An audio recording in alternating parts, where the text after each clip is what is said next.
Добрый день, меня зовут Самуленок Ангеліна. Я вучусь у 7 классе Капаткельской сярэдняй школы Петрикаўскага района Гомельской области. Якуб Колас, конь и собака.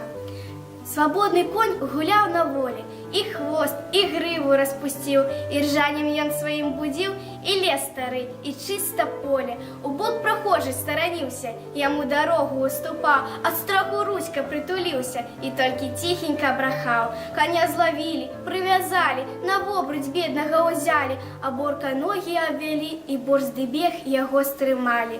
Из-за угла вылазит Рудька: «Гау, гау, гау, давай брахать!» За хвост коня кусает тютька, не оттягнуть, не отдогнать.